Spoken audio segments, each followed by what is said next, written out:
O bate-papo de hoje é com o nosso soberano Ney Inocêncio, aqui no Podclave, que é o podcast do Supremo Conclave do Brasil.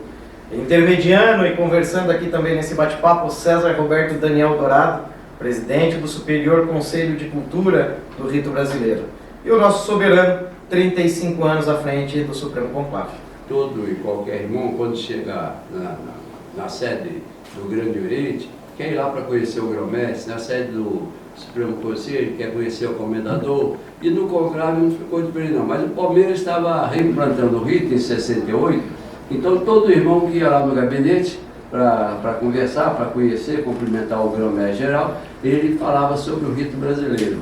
E veio um de Ilhéus chamado Elias Ock, nosso irmão Elias Ock, muito amigo da gente, e o Elias Ock conversou, gostava que era de Ilhéus, gostava muito dele, aquele papo. Aí o Palmeiras falou sobre muito interessante o novo rito, né, meu soberano? Muito interessante. Não, você está achando interessante, mas eu quero que você funde uma loja lá em Ilhéus, no sul do estado da Bahia. Não, nós vai fundar. Aí, não, mas também não é assim não, meu irmão. Está aqui a Bíblia aqui na minha mesa, você faz favor, se ajoelha aqui, bota a mão em cima da Bíblia e jura que vai fundar uma loja lá. Assim o Elias Ock fez e repetiu o juramento do Palmeiras dele. Ele chegou em Ilhéus, fundou a loja. E hoje a loja leva o nome dele. E hoje a loja leva o nome dele lá em Ilhéus, uma grande loja lá. Então, gente, é uma das histórias aqui que o nosso soberano tem para compartilhar. Então espero aí que todos possam nos prestigiar assistindo o podcast que vai ser inaugurado em breve. E por favor, compartilhem, curtam as nossas redes sociais. Um grande abraço aí e até a próxima. O Álvaro Palmeira tem várias histórias. Então tem uma que eu conto nas lojas, mas quando o Dourado está presente eu já evito de contar, porque o Dourado não gosta mais, é tanto que eu ouvi essa história. É o seguinte, o Palmeiras chegou lá no gabinete dele, vindo do Espírito Santo. Ele foi mais na cidade de Cachoeira do Itapemirim, e quando um grão-mestre sai, vai numa cidade fazer uma visita, vai muitos irmãos da periferia, né, daquelas lojas mais próximas, e tinha muito carro no trevo, aguardando o soberano grão-mestre chegar. Quando o grão-mestre chegou, foi aquele cortejo, o carro para baixo, né, muitos carros acompanhando. Na sessão, é que foi interessante, esse foi o caso principal que ele contou no gabinete dele na volta. Ele disse que quando chegou na hora do palavra vem da ordem geral, todos os irmãos que se levantavam para falar, um venerável mestre, que é um português, um lusitano, o irmão se levantava e falava, eminente irmão, grão-mestre. Aí o venerável escrevia qualquer coisa.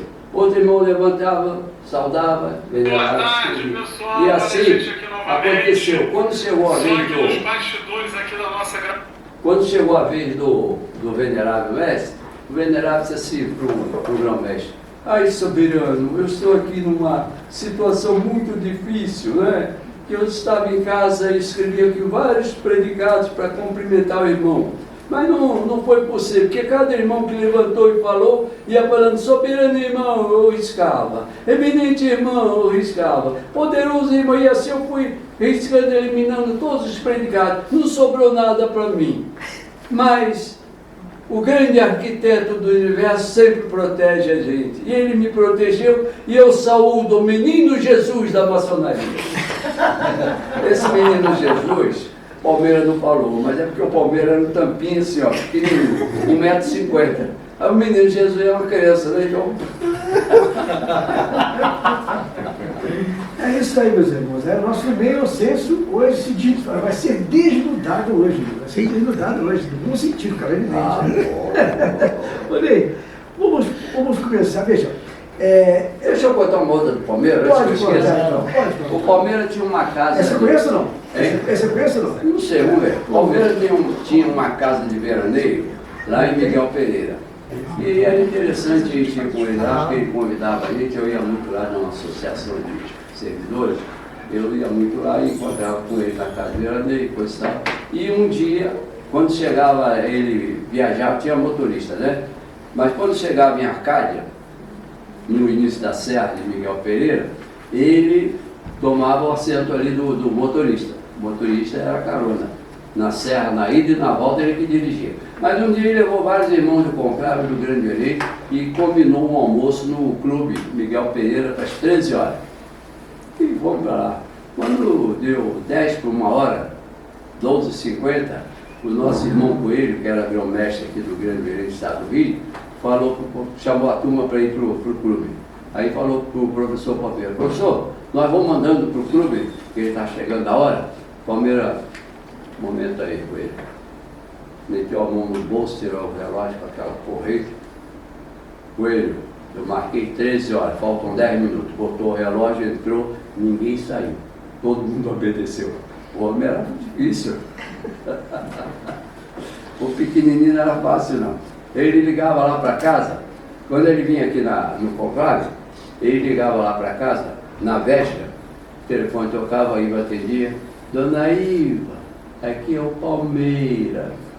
Aí aquela velha, olha, o Ney está. Não, então faz favor, diz para ele que amanhã eu vou lá no Supremo Conclave às 16 horas.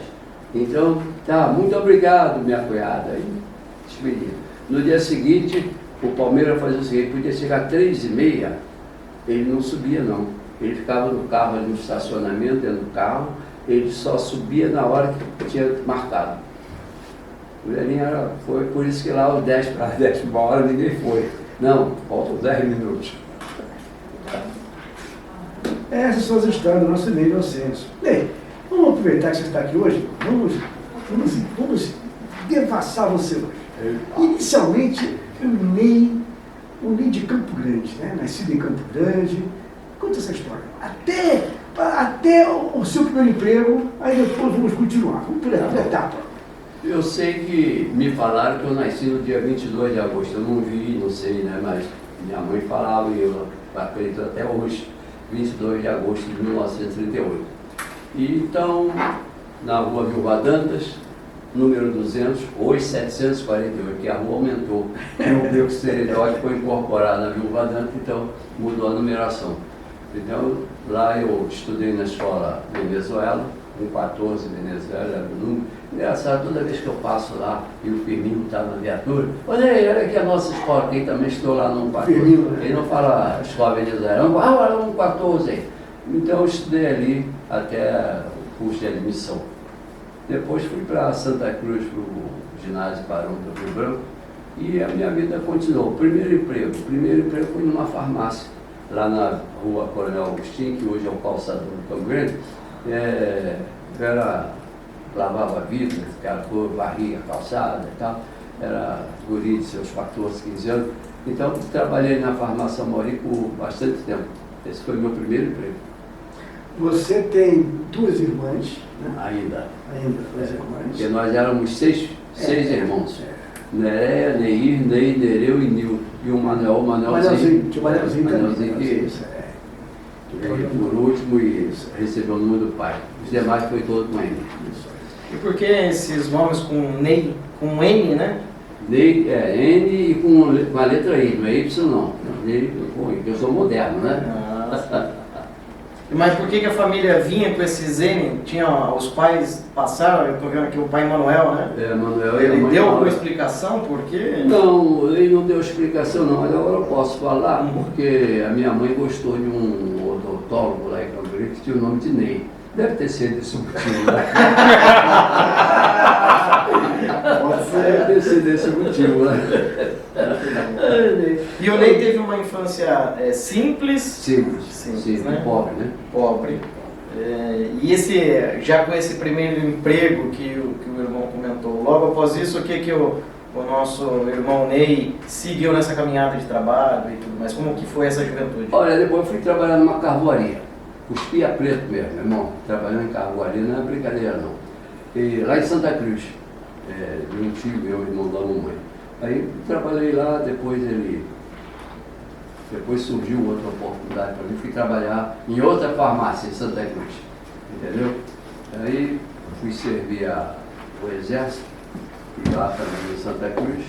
Qual unidade? A unidade, lá onde eu fiz o exame médico, o batalhão Vilarão Cabrita, batalhão de engenharia do Exército.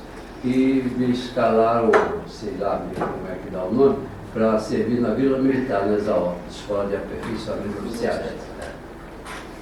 Aí depois de lá, eu acabei casando e estou levando a vida até hoje. Outra coisa. Aí você vai perguntar, mas qual foi o outro emprego? O outro emprego aconteceu que o meu pai veio a falecer em 1954, final de 54. E ele era funcionário do Gabinete Secretário-Geral de Viação e Obras, antigamente esse tipo, do Distrito Federal. Então, quando ele faleceu, ele perguntou lá aos colegas funcionários, o Inocêncio deixou algum filho cuidar de trabalhar? Aí falaram, tem um garoto lá. Aí falei, aí mandou me chamar em Campo Grande, e eu fui lá na cidade, na Avenida Nilo Peçanha, fiquei conhecendo o prefeito Alim Pedro. Alim Pedro era lá de Bangu. Mas aí fiquei conhecendo, aí ele falou, você quer trabalhar? Quero.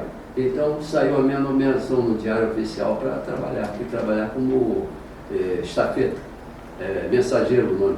Mensageiro. Aí comecei a trabalhar com 17 anos na prefeitura do Distrito Federal.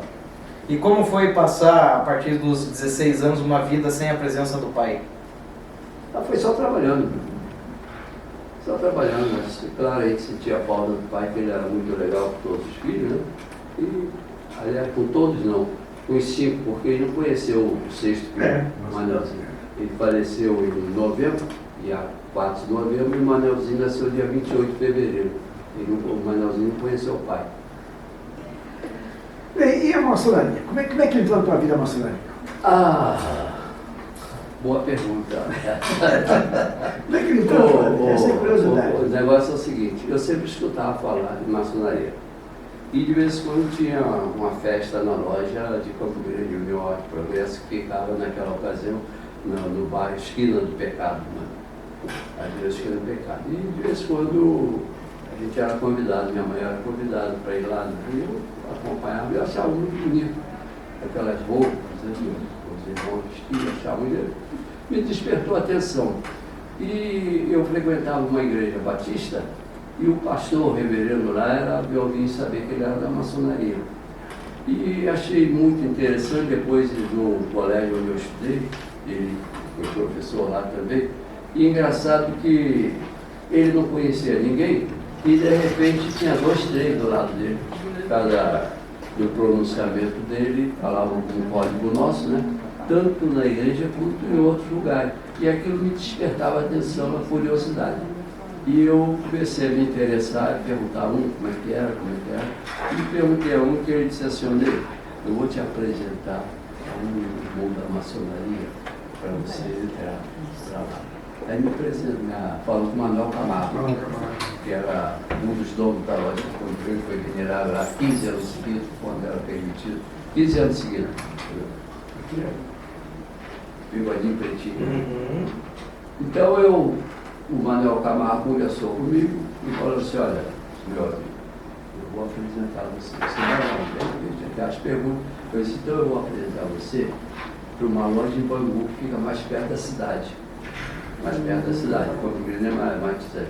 Vou se apresentar. Aí ele apresentou um irmão, que era da loja de Bangu, o Walter, que era também de Campo Grande, me apresentou, correu o processo, Bangu funcionava às terças-feiras, e eu consegui mudar meu horário de trabalho e dia de terça-feira na prefeitura, porque era para me dedicar lá na loja, né? Tinha que ir à loja e disse que não podia Muita voltar. loja ali para poder gravar. Olegário Marcel.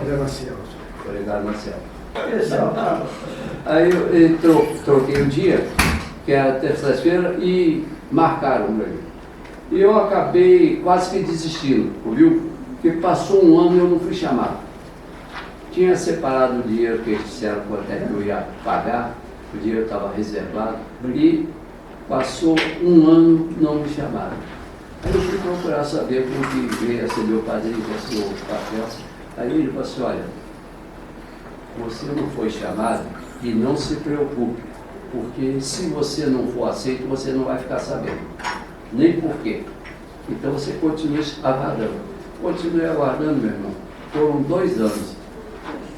Hoje, Hoje os candidatos dão entrada, o padrinho de 1 mês, 2 meses a ser iniciado. Eu levei 2 anos. Então, eu fui iniciado lá na Olegário Marcial, da seguinte maneira. No dia da iniciação, um irmão lá da loja de Minhões Programa me telefonou cedo, lá da casa. Aí o irmão tinha tomado café, estava ansioso para chegar a hora de ir lá para a loja, né? Aí me telefonou dizendo que eu não podia me alimentar durante o dia. Eu falei assim, mas já tomei café da manhã. Não, café não tem problema não. Mas almoço e janta você, por favor, não pode fazer hoje. E assim foi. Marcaram para mim ir, marcaram um local lá em Bangu, em frente à igreja matriz, lá na esquina. Marcaram para ficar em frente à casa tal, número tal. Eu fiquei lá esperando 18 horas. Fiquei lá esperando e marcaram com outros 2 que eu sei iniciaram comigo nas outras esquinas. E um ficava olhando para o outro. Não sei se ele olhava para mim, mas eu olhava para eles dois lá em pé, lá parado, lá de terno preto, e outro de terno preto na outra esquina. E quando acabou, postou um carro. Aí o patrão, o senhor é o Ney Inocente? Sou suspeito, então vem cair aqui. Naquele tempo não tinha esse negócio de sequestro, né? Isso foi em 1965, 15 de maio de 65. Aí o que aconteceu? Eu entrei no carro, do banco de trás, e os 2 sentaram na frente. Eu era o motorista, Euricão, porque tinham 2 Euricos na loja, Eurico e Euricão era o pai. E com outro irmão que tinha um açougue lá, agora não lembro o nome dele não. Aí o que aconteceu? Preenchi lá o que tinha que preencher, assinei aquele testamento, depois tal, óleo vendado novamente, e assim correu a iniciação. Quem me iniciou foi o Admar Flores. A primeira sessão dele, eu fui iniciado no sábado, na terça-feira antes do sábado, ele foi e tomou posse como venerável. Ele era da loja de Campo Grande, mas ele lá em Campo Grande, ele contava, na minha loja eu não consegui nem ser diácono, nem cobrador, porque antigamente a administração da loja era, a eleição era para todos, não era para 7 igual hoje, não era para todos os cargos. Todos os cargos. E eu não consegui ser eleito lá nem diácono, o Admar Flores. E hoje eu estou aqui dirigindo essa sessão de iniciação. Quem foi iniciado comigo foi Dinajar de Oliveira e Silva. Esse chegou no 33, ocupou vários cargos de loja e saiu da Olegário Marcial, foi para a loja Caíro no Meio, a loja 762. E o outro foi Jorge Souza, que morava em Bangu, era da PM, tinha o apelido de Bangu de Canhão, porque ele jogava futebol, tinha um chute muito possante, né? Então tinha apelido de Canhão, Jorge Souza. Jorge Souza chegou até o grau 4 e faleceu. E quem foi o seu padrinho? Foi o Manuel Camargo? Ou não, foi Walter Marcos Coimbra. Walter Marcos Coimbra, que era da loja União, Ótima Progresso Camburina, que era também da Olegário Marcial. E nisso o irmão Ney tinha 27 anos apenas. 27 anos de idade. 27 anos. E como foi entrar na maçonaria? O que mudou após essa entrada? Eu acho que da minha parte não mudou nada. Continuou mesmo. Continuou. Agora, eu tive uma vantagem na maçonaria, que muitos conseguem cargos, devido à sua competência, o seu grau de instrução. Mas eu acho que a minha situação foi diferente, porque eu morava quase que do lado do Palácio Maçônico. Eu morava ali na esquina de Tadeu Cossius. Eu morava do lado onde é o conclave, aqui o conclave, eu morava nesse prédio aqui do lado, 241 aqui, 239, eu morava aqui. Então, aliás, eu morava antes no 151, que era a esquina com a Ivanes. Próximo ao Lavradio. Oh, 2 quadras. Aí então, eu todo dia para lá pro palácio. Conhecia um, conhecia outro, me chamavam para ir na loja e tal, e aí assim eu ficando conhecido. Depois conheci o Palmeiras, que era agromestre, e quase todo dia estava lá no gabinete dele, conversando, fazia uma coisa, pedia para fazer outra, coisa e tal. E até naquela ocasião eu fiquei com um apelido de grão-mestrinho. Porque muitos irmãos às vezes queriam alguma coisa com o Palmeiras, aí falavam, não, fala com o grão-mestrinho primeiro. Aí falava com o Ney, pro Ney falar com o Palmeiras, entendeu? Aí o grão-mestrinho. Aí assim foi a minha vida inicial. Você conheceu o Tabeiro Bastos? Não conheci. Chegou a, estava postado já. chegou a ter mais algum apelido além de grão-mestrinho? Não, Porque eu fiquei sabendo que o irmão visitava todas as lojas. Ah, tive. Fiquei sabendo que o irmão batia cartão. Tive um, porque eu diário lá no Grande tinha um quadro de aviso, hoje não tem mais. Então tinha o nome de todas as lojas e o dia e o motivo da sessão. Tinha lá. Então tinha lá loja tal, dia tal, iniciação lá. Aquelas eu escalava para ir, porque tinha jantar no final. Então eu tive também o apelido de Papa Banquete. Aí chegou o Papa Banquete. Mas não era só eu não, tinha muito.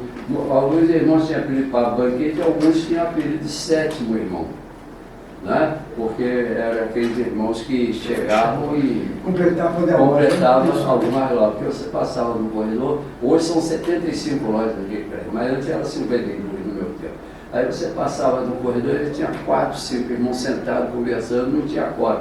Então tinha aqueles irmãos que chegavam em cima da hora, era o sétimo irmão. O Nilson era o sétimo irmão, e em toda a loja. Você chegou a conhecer o Odmar, trabalhar com primário, conheceu o Odmar foi com primários? Conheci.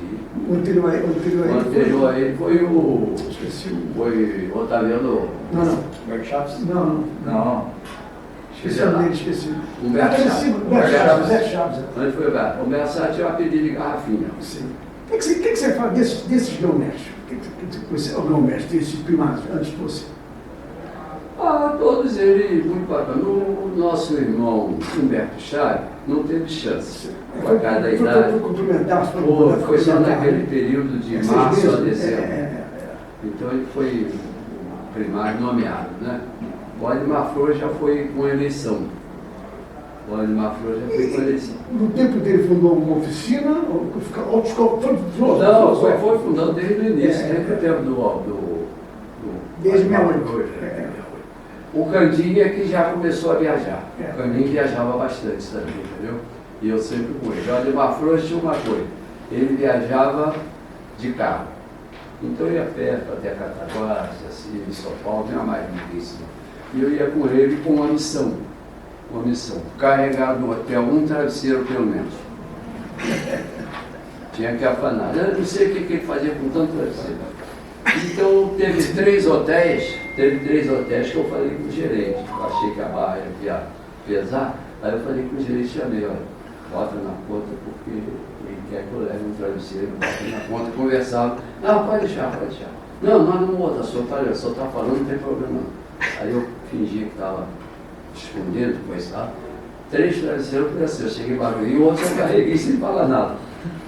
E como era a viagem nessa época? Em 1960, era ônibus? Não, tinha avião também. Mas não era o tradicional, não, era mais vocês na época. ônibus ou carro. E assim, o Candinho que eu falei, né? O Candinho Já mais, né? era mais. O Candinho, eu me lembro uma viagem que nós fizemos com o Candinho, eu, Candinho, Iva e a mulher do Candinho. O Candinho estava com um problema no carro, era uma Brasília. Estava com um problema que na hora que ele estacionava, teve que estacionar num lugar mais alto, que era para não precisar empurrar o carro. Tinha que empurrar sempre para dar aquele trampo. E assim foi a viagem toda. Toda a parada que dava para as mulheres fazer xixi, ou nós mesmos tomar um cafezinho, aí tinha que procurar um lugar mais alto para parar o carro. Ou então tinha que empurrar. E essa tua sucessão? Como é que se deu essa sucessão? Não, a sucessão se deu o seguinte. O Candinho estava dodói. E eu era regente. Ele me designou regente. Aí quando ele já estava mais para lá do que para cá, ele estava com câncer. Aí arranjaram uma internação para ele no hospital do câncer. E ele, não, para lá eu não vou. Morro em casa, mas para o hospital do câncer eu não vou. Aí arranjaram para ele no hospital na rodoviária, que é de câncer também, né? Para lá ele foi. Para lá eu vou. Aí foi para lá. E ele faleceu lá, em frente à rodoviária. E, então, aí eu vim a ser o primário. Mas acontece que eu não queria, honestamente. Foi igual na loja, que eu não queria ser venerável, acabei sendo. Essa é uma pergunta já, antes do senhor falar de primários. Em 73 o senhor assumiu o veneralato de uma loja? Fraternidade Civil. Fraternidade e Civismo, aqui no Rio de Janeiro mesmo. É a loja primária do Rio. E como foi esse período? Eu não queria ser venerário, mas tanto insistiram que foi praticamente por aclamação. Fizeram a ata, mas não teve eleição, entendeu? Aí eu acabei sendo eleito 3 vezes na loja. Mas eu fazia um movimento na loja que a galera gostava naquele tempo. Rapaz, quase todo final de semana tinha uma saída.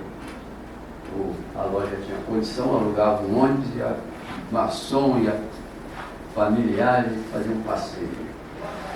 Ia para Colhão de Férias, Miguel Pereira, não sei para onde, a galera gostava. E a frequência, naquela ocasião, era muito boa, a frequência 35, 40 cada sessão. Tá? Coisa louca. E aí foi, depois aí veio o falecimento do Candinho e apareceram vários candidatos para ser primários. E eu fui levando. E apareceu. Um dia o Palmeiras me chamou na casa dele. Aí eu fui lá. Olha, Ney, eu chamei você aqui, porque eu quero ter uma conversa muito séria com você. Não queria conversar, mostrar com o cara, porque podia chegar um outro irmão e ouvir que essa conversa é só entre nós dois. Sim, senhor. Primeiro vamos beber um Guaraná e um pastelzinho. Toda vez que eu ia lá, que ele chamava, tinha Guaraná e pastel que ele mandava comprar na padaria. Aí comemos um pastel, bebemos um Guaraná, aí ele falou assim, olha, você é o regente do rito, não é? Sou, senhor. O Candinho faleceu. Então você é o primário. Você tem que assumir, olha. Você não pode ficar nesse negócio que não quer, ou não quer, desiste logo, renuncia, ou assume. A minha vontade, o meu prazer é que você assuma. Eu vou assumir. Aí, na primeira sessão, eu falei para os irmãos que a partir daquele momento eu estava assumindo o primado do Rio. Entendeu? E isso foi 1 ou 2 meses após a morte do Candinho. E aconteceu que vocês conhecem quem queria ser primário. Jacobi Russi, Manuel Camargo e Osias. Esses 3, titi no meu ouvido, titi no meu ouvido. Aí eu falei para o Jacomino assim, isso depois na primeira eleição, não foi na hora que eu assumi, na primeira eleição, eu falei para ele que eu ia ser candidato. Aí o Jacomino veio, foi lá na minha repartição onde eu trabalhava, no Palácio da Cidade, eu olhei, porque você é novo, eu já estou com idade, eu quero ser primário, e tem uma coisa, pode ser que eu não vá até o final, eu estou para me mudar para os Estados Unidos, mas eu quero ter o prazer de ser primário. Eu vou ser já comigo, vamos fazer uma coisa. Eu agora já me comprometi com alguns irmãos já se comprometeram e vão votar em mim. Vamos os 2 candidatos, você e eu. Se eu for eleito, eu estou apoiando você. Se você for eleito, espero que me apoie. Não, aí não tem graça que você vai ganhar. Sabe por que você vai ganhar? Porque você é mais novo do que eu. Você tem menos idade, então você vai vencer a eleição. E assim foi feito. Venci. E outro que queria era o Osias, minha Nossa Senhora, para tirar o Osias dessa situação. E veio irmão da loja Monte Castelo, outros irmãos a conversar comigo, a pedido do Osias, para mim desistir. E eu fui sendo candidato. Depois eu não quis mais me candidatar. E estou até hoje, na medida do possível, trabalhando. Antes mesmo de assumir como primaz, em 65 o Soberano foi iniciado, 68 o rito brasileiro foi fundado, reimplantado em 68. De cara já foi convidado a fazer parte do rito. Como foi o início do irmão Ney em 68? Como eu disse, eu não saía do gabinete do Palmeiras. Então o Palmeiras pedia para eu fazer uma coisa, fazer outra, ritual. Eu aprendi com o Palmeiras a fazer, recortar um documento, recorta daqui, recorta dali, cola e faz outro documento. E assim foi, ritual. Fez vários rituais, às vezes copiando alguma coisa de outro, coisa e tal, entendeu? E eu ajudava, era na máquina, eu era datilógrafo. Ela sentava o rabo na cadeira e mandava na máquina. Ô Ney, isso aqui é para hoje, hein? E nisso foi subindo os graus filosóficos também. Foi. Né? Porque... Eu fiz o escocês até o 18. Certo. Em 68 eu fiz o 18 no Escocês de São Cristóvão, né? Depois me complementei até o 33 e aqui no Rito Brasileiro. E os cargos aqui antes de assumir como primaz? Eu fui regente. Regente. E como foi esse período de regência junto com Admar Flores? Não, junto com Candinho. Junto com o Candinho. Candinho. Não, foi fácil porque eu já trabalhava com Admar Flores. O Palmeiras, eu trabalhava com o Candinho, né? Então, eu até falei para um candidato a primaz junto comigo, eu falei, olha, eu sempre trabalhei para o Admar Flores e agora chegou a minha vez. Eu falei para ela, agora chegou a minha vez. Então eu estou pedindo a vocês para votar em mim, que eu acho que nem precisava pedir, porque eu já sou por demais conhecido. Mas estou pedindo aos irmãos para votar e vamos concorrer nós dois. Eu vou te ajudar, vou trabalhar com você, eu vou continuar o mesmo, não vou mudar não. E isso temos Ney Inocêncio, então, desde 87 à frente aqui Nós somos 87 já? Não, desde 87. Desde 87, temos nosso Se nós estamos em 87. Tem uma curiosidade. Alguma vez o Álvaro Palmeira falou com você, ou você escutou, por que nunca quis ser primaz? Interessante isso, né? Ele sempre disse que não queria ser primaz, entendeu? E ele queria ser instrutor. Esse foi o título que ele colocou na legislação, que ele foi instrutor. E depois nós acabamos com esse título, porque nas lojas estavam colocando na administração instrutor da loja. E ele ficou até 92 trabalhando, viu? Ficou. Até setembro de 92, quando ele faleceu. Existe uma história também sobre o hino de abertura e de encerramento em que Álvaro Palmeira, naquele momento, né, em 68, de que esse hino estava sendo escrito para um outro rito, algo nesse sentido. Como que foi essa história? Esse hino que eu sei, ele foi escrito no Pará. Lá no Pará por Otaviano Baixo e outro. Era escocês. O Otaviano Baixo era amicíssimo do Palmeira. Naturalmente, trouxe e mostrou para o Palmeira, e o Palmeira adotou para o rito brasileiro. E conforme ele veio, depois houve uma harmonização, que foi o nosso, aquele O Limonge, né? o Limonge foi o primeiro que trabalhou, Arlindo Limonge. E depois houve uma harmonização feita pelo aquele maestro da loja Henrique Valadares, que mora em Jacarepaguá. Rosa, né? Não é Rosa não. Deixa eu lembrar o nome dele. Vou ver, ele ainda está vivo, de vez em quando eu encontro com ele, eles testaram o maestro está. Eu não sabia, não. O Limonge faleceu, mas o maestro tá. Mas é interessante isso. Nessa tua caminhada de primaz, esse tempo todo, qual foi o seu maior desafio? Você acha? O maior desafio? Esse tempo todo para você virar um mestre, qual tempo você achou que foi o teu grande desafio? Não me lembro não. Eu me lembro que eu estava contigo, na época eu comecei a trabalhar contigo lá no Conclave, lá em Lavradio, né? Eu me lembro que havia poucos estados com poucas lojas, né? Porque São Paulo, naquela época, tinha poucas lojas, outros estados. E de repente houve acho que o rito explodiu, né? Nos anos 2000 e pouco, o rito deu um avanço em todos os estados. Eu achei fabuloso isso. E se você atribui o quê? Você acha que conseguiu influenciar os irmãos a colaborarem com o rito, crescer? Como é que foi esse trabalho?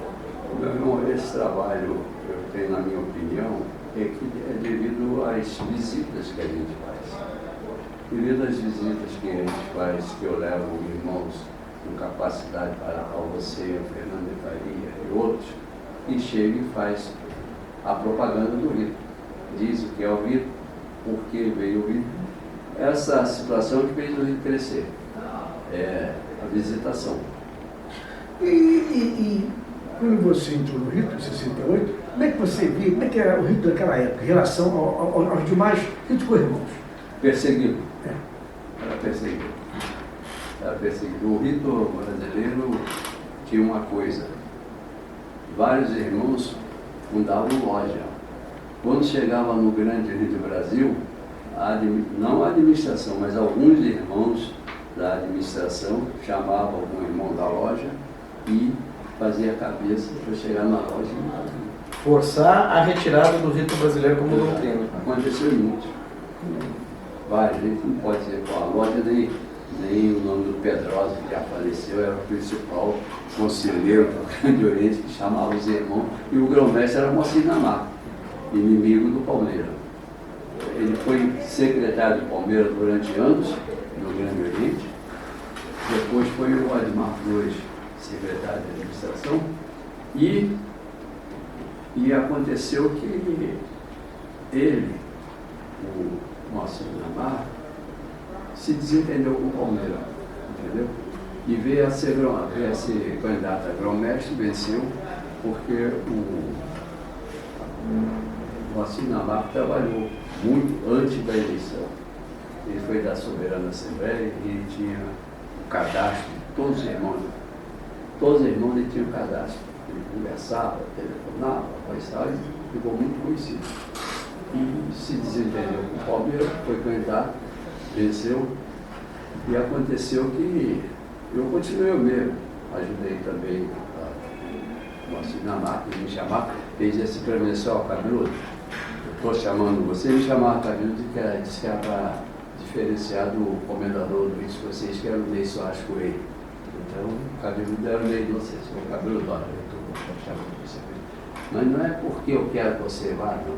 É para você ir para depois comentar com o Palmeiras o que você Ele me levava geral. Teve uma vez que me levou longe, em Recife. Você vai em Recife comigo? Aí mandou comprar uma passagem. Vai Recife. Você está vindo aqui para contar com o Palmeiras. Você vai contar com o Palmeiras como é que foi aqui. Já tinha havido aquele problema, a gente tem na cara, quando pega esse candidato da 68, desconhecido, parece que um dos que trabalhou contra a candidatura dele foi o Dinamarca, né? Não foi? Mas ele chegou a participar da eleição. Tinha participado? Não veio? Tem pessoas que dizem que... Porque na história que ele foi impedido, isso aí. Não, foi impedido de ser eleito. Ele participou da eleição. A história é interessante. Não só um probleminha técnico aqui. Eu estou desconfiado que ele, o Palmeiras, não gostava de concorrer com outro. Sim. Era sozinho. Que foi aclamado. Ele foi grão-mestre aclamado, né? Foi aclamado como grão-mestre. Foi aclamado. Isso aí. O Soberano é um dos poucos maçons vivos aí que teve uma grande convivência aí com o Álvaro Palmeira, que é um dos responsáveis pelo conclave ser o que é hoje. Desta época, o que o irmão guarda de lembrança do Álvaro Palmeira, pelo trabalho, pela mente ou pelo coração mesmo do que Álvaro Palmeira fazia pelos maçons da época e principalmente pelo rito brasileiro? O Palmeiras era um grão-mestre muito atencioso, atendia a todos e era querido, era muito inteligente. Eu não sei até por que ele não foi eleito lá no Supremo Conselho.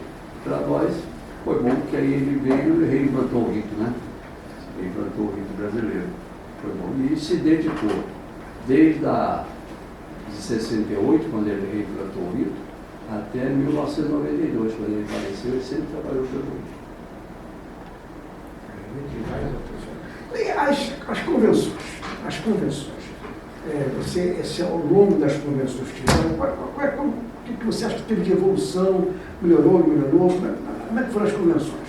Estava melhorando muito, a pandemia atrapalhou tudo, entendeu? Mas era um bom encontro, De 2 em 2 anos, a gente se reunia, estava conhecendo muitos irmãos, reunia vários irmãos de outros estados, né? Era um encontro muito interessante, muito bom. E se aproveitava muito. Muitas ideias novas foram surgindo. Vamos ver se agora a gente engrena de novo. Inclusive, aquele encontro do delegado também praticamente parou. Era uma festa o encontro. Tanto a convenção... Um ano era delegado, outro ano é convenção. Isso aí. E o que o Soberano vê lá da época 68 ou até 87, quando assumiu, para os dias atuais, qual a grande diferença dessas épocas? A grande diferença é que os irmãos de 67 para cá são mais novos do que aqueles que acompanhavam o Palmeiras. Né? Os irmãos mais novos têm mais disposição para trabalhar, têm mais disposição para andar, entendeu? E já o idoso fica mais difícil. Essa é uma grande diferença. Mas hoje, em questão do rito, o que o irmão vê do que, não digo nem em lojas, né? Porque assim, fiz um levantamento aqui que em 89 nós tínhamos 51 corpos filosóficos, né, no rito brasileiro. Hoje a gente está virando quase 300 corpos filosóficos. A expansão foi grande, né? E o Soberano faz muita parte disso. Em 89 o irmão Ney Inocêncio já era soberano. Para hoje, então, estamos falando aí de quase 200 corpos filosóficos a mais aí da época, na gestão do soberano. Pelo seguinte, porque hoje, antes também era difícil. É difícil um irmão ir de um oriente para outro. Então todos querem um corpo perto da sua residência. E com isso expandiu. Devido à necessidade da locomoção do obreiro. Todos querem ficar perto de casa. Já pensou? Tem lugar aí que o irmão para colar um grau roda 200 quilômetros ou mais. Exato. Era o que a gente passava lá antes do conclave aprovar lá no nosso Oriente. Os irmãos, e agora com a facilidade, que antes era para ser iniciado um corpo, precisava de 13 irmãos do maior grau. Hoje são 7. Então hoje está facilitando muito a abertura de novos corpos. Desburocratizou para chegar ao ensinamento filosófico a mais irmãos. Vamos falar da grande figura que realmente ela abriu mão para que você percorresse esse Brasil inteiro, que você percorre diuturnamente, de charrete, trem, ônibus. Nós já chegamos charrete já. Então veja, dona Iva, Iva Valente. Iva Valente. O papel de Iva Valente é a sua vida? Uma criatura jóia. Se não fosse jóia do jeito que ela é, eu não estaria aqui agora. Porque cheguei essa noite, eu confesso a vocês que eu levantei, era 11h30 hoje. 11h30. Mas que eu levantei porque acho que ela já não estava fazendo De Rondônia? De Rondônia, você? De Rondônia? Rondônia. De Porto Velho, de Porto Velho. Aí ela nunca criou obstáculo para mim fazer uma viagem para ir à maçonaria. Nunca teve nenhum obstáculo. Sempre me apoiando e sempre me incentivando. E às vezes eu digo para minha filha, estou com vontade de jogar toalha. Não faça isso. Não faça isso. Que você não vai aguentar ficar dentro de casa. Trata de cuidar da sua vida lá na maçonaria, você não vai aguentar ficar dentro de casa. Não, mas se eu jogar toalha, eu vou continuar frequentando. Não vai não. Não vai não. Não faça isso não. É uma incentivadora. Ela viajava muito comigo. Hoje ela está mais devagar, né? De vez em quando eu disse, olha, perguntava para você precisa viajar, voltar. Não, eu vou, na próxima eu vou. Quando chegar na próxima, não vou não.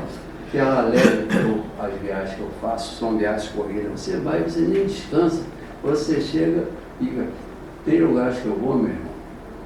Participo da sessão, terminou a sessão, quero voltar na primeira condição. O ônibus ou o avião eu volto. Sei disso. Eu volto na primeira condição. E sobre essa história, né, conhecido por muitos, sobre chegar numa loja de charrete? Isso aí foi numa cidade de Veranei, nós estávamos em São Lourenço, no Hotel Guanabara. Foi a propaganda do hotel, no Hotel Guanabara. Aí quando chegou a hora da sessão, que era de tarde, para ir a pé, era longe, distante. Ia chamar muita atenção de terra de preto, uma hora daquela na cidade, né? Aí, chamou um táxi, várias charretes lá na porta, aí eu perguntei o preço. Vamos ver quanto é o preço. Meu preço do carro. Aí vamos aqui na charrete, não precisa esperar o táxi. Aí chegamos lá na loja de charrete. Muito bem. Outro troço que você tem a charrete, porque o troço pula muito, né? Nossa Senhora, pula. Uma experiência nova, uma experiência nova. Entendeu? Pode dizer que foi de ônibus, trem, avião. Mas eu gosto muito de viajar de ônibus. Tem gente que pensa que eu tenho medo de avião. Medo de avião é que é mais rápido. Mas eu acho o ônibus mais confortável para você. Você vem de avião, se você senta no meio, você não pode nem se mexer. Mas você tem uma grande vantagem quando você viaja de ônibus, é que você tem um interruptor. Você senta no ônibus, desliga o interruptor, acabou. Você acorda quase O avião tem hora que eu viajei, que eu sento, quando eu acordo, o avião estava no ar. Não vejo? Ninguém tem essa vantagem. E durmo. Você está acostumado. Obrigado. E durmo, você sabe a hora que eu acordo? Na hora que ele passa no solo.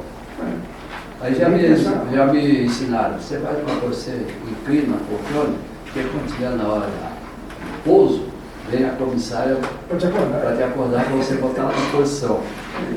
Ney Inocêncio é conhecido como o grande propagador do rito brasileiro. Né? E antigamente, a legislação antiga, o regente tinha o título de propagador, grande propagador. E de onde vem tanto gás, né, para seguir incansavelmente essas viagens quase que diariamente pelo Brasil todo? Vontade de viajar. Só de viajar? Vontade de viajar e trabalhar. Porque é incansável né, a disposição do irmão. Porque tem irmão que diz que não aguenta me acompanhar, não. Os caras ficam me chamando de velhinho.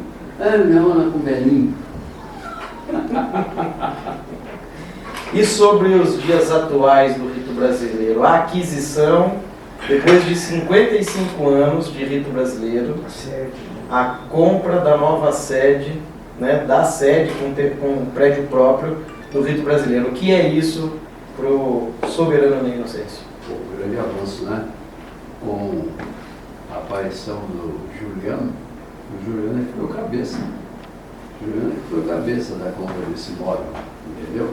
E muito interessante, tá?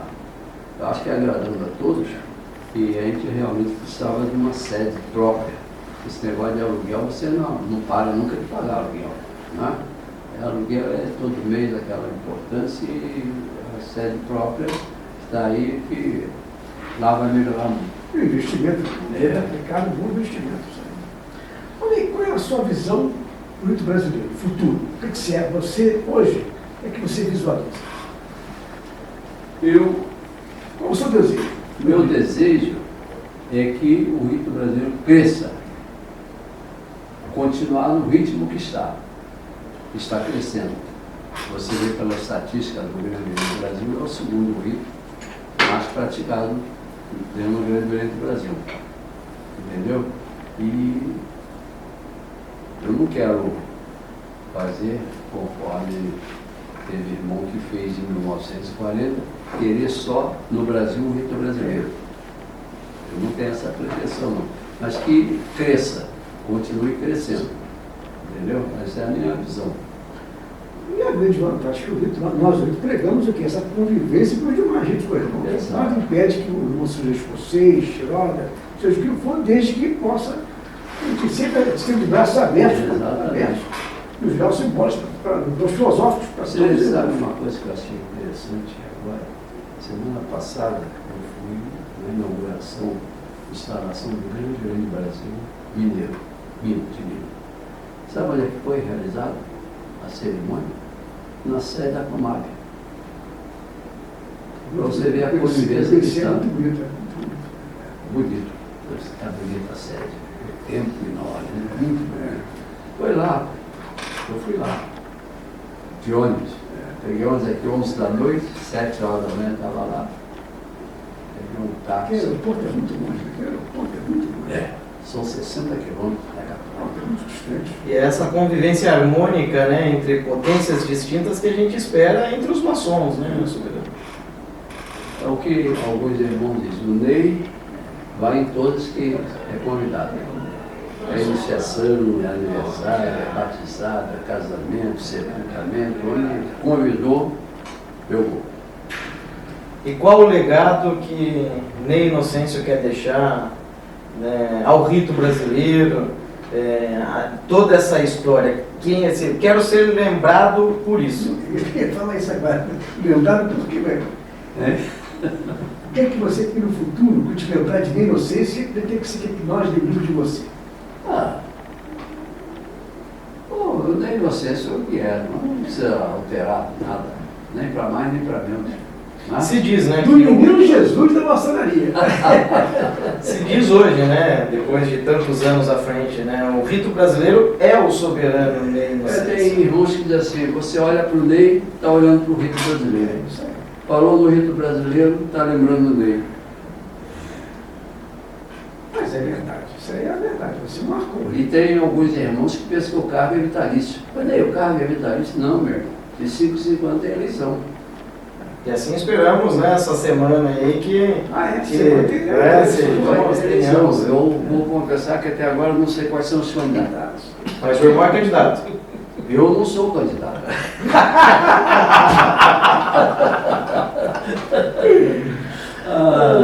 Teremos mais Ney Inocêncio aí. E que assim perdure, né? Se os irmãos desejarem, eu estou aí com muita disposição ainda. Tem muito gás ainda, né, soberano? Muita maldade na cabeça. Realmente, a gente tem que reconhecer, o vigor do Ney é invejável. É invejável. Ó, O vigor do Ney 85 anos de idade e já posso falar 58 de maçonaria invertido. Joga aí, 85 e 58. O vigor merece ser estudado sobre o vigor físico. Merece ser estudado. Porque você nunca viu nem doente, nunca viu nem doente. Nesses 20 anos da cultura. Que mensagem, soberano? Você já viu o Ney com dificuldade para descer escada? Sim, mas aí é da idade, isso aí não tem jeito. Olha aí, mas isso aí faz parte, na verdade é perfeito, mas você não deixa de ter um vigor que é invejável. Isso aí, olha, sai do Rio de Janeiro, e a Viviana, né? Chegamos em Viviana de manhã. Às vezes você voltar de noite. Deu dia? Deu dia. Não é qualquer um que faz isso. Não é qualquer um, não. 2 dias para ele, Daqui a Viviana são 48 horas. Isso aí. Eu já fiz a cidade mais distante que eu viajei de ônibus, foi junto com o Dourado 2 vezes, ida e volta, Rio Branco, lá. 75 horas, para lá, 75 para cá. E voltamos logo, chega lá, Voltamos lá, achei a sessão, terminou a sessão, pegamos uma bolsa para voltar. Tem gente que diz, não aguento não, é só sentar no ônibus e 9 motoristas daquele lá, naquela troca do outro, foi 9 motoristas. Uma mensagem para deixar aos irmãos do rito brasileiro e a maçonaria como um todo. Aos meus irmãos do rito brasileiro e dos demais irmãos do nosso Brasil, eu desejo muitas felicidades para todos nós, e que todos nós possamos nos dedicar cada vez mais à maçonaria, né? E vivermos em união. É o que nós precisamos, sempre ter união e muita paz entre nós. O irmão segue bem o nome, né, do grau 33, servidor da ordem, da pátria e da humanidade. A gente vê, né, no nosso soberano esse espelhamento dessa servidão, né? E acredito que o rito brasileiro, com o soberano à frente, aí, tem ganhado diariamente com isso e com toda a dedicação que o irmão dedica ao rito brasileiro. Se todos nós, irmãos, nos dedicássemos conforme você se dedica, o Vitor, cadê o Vitor? É dedicado, mas já saiu daqui. Quantos quilômetros você rodou para chegar aqui? 670 quilômetros. 670 quilômetros, não é brincadeira não, né? Quase 9 horas de viagem. Então, tem irmãos que para ir daqui em Nova Iguaçu, não, meu irmão, para ir a Nova Friburgo, vai, mas não volta no dia, porque tem medo de viajar de noite. Aí tem que dormir lá, né, Dourado? Mas você dormiu lá porque você tinha uma missão para cumprir. Tinha uma missão para cumprir. Ele viaja de noite comigo? Mas foi triste. A experiência foi boa, Não não. foi boa a experiência, não foi boa. Mas tudo bem, isso aí não faz parte do podcast. Não, você é um entendeu, não. Quantas vezes você já viajou comigo? A gente viaja esses anos aí, de noite é um perigo danado nessa estrada aí, né? Eu particularmente agradeço, Soberano, pelo elogio, mas é muito, muito pouco perto do que o Soberano fez, né, pelo rito brasileiro. E eu acho que se cada um de nós que entende a importância Eu desse comecei a rito... maçonaria com 27 anos, você deve ter isso de Eu idade. tenho 39. 39. Um pouquinho mais que eu, 27. Eu já tenho muitos anos aí. Eu entrei na maçonaria com 24, Soberano. Entrei na maçonaria com 24. Era 24 bom, né? Era 24. 24 firme. Mas a gente se espelha, Soberano, no seu gás principalmente, nessa vontade, nessa virtuosidade de se manter firme, propagando incansavelmente isso. Já foi para o nosso Oriente, distante, às vezes tem irmãos que é da cidade vizinha, de 40 quilômetros, que não vai, assim como o próprio Soberano, que já foi algumas vezes no nosso Oriente. E eu tenho certeza, como o irmão falou, quem chama, o Soberano está lá. Isso Bom, eu atendo sempre os convites. Quando não posso é difícil. Eu sempre dou um jeitinho de atender. Eu agradeço a vocês, não me exploraram muito, não forçaram. Não desnudamos tanto? Não. Deixamos atuar. É isso. Eu particularmente, só quero agradecer. Eu tive na maçonaria a sorte de encontrar duas pessoas importantes para mim. Para você, eu aprendi o que fazer, o que não fazer. E o Lúcio, que foi um grande venerável, maravilhoso, organizador. Então isso aqui enriquece a nossa vida. E a maçonaria é isso, é transformar a gente. É fazer a caridade, doação, isso tudo é consequência da tua transformação. O importante é transformar você, né? A pessoa, nós nos transformarmos em pessoas melhores, mais tolerantes, né?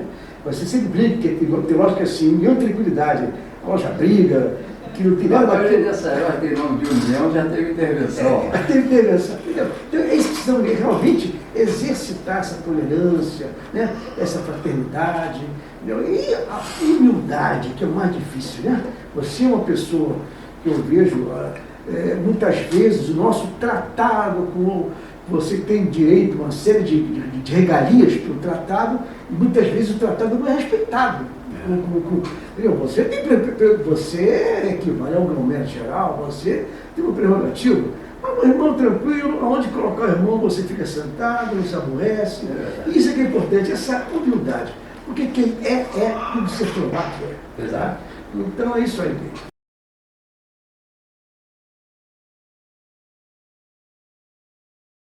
Agora eu vou terminar com uma história que já aconteceu algumas vezes em alguns lugares.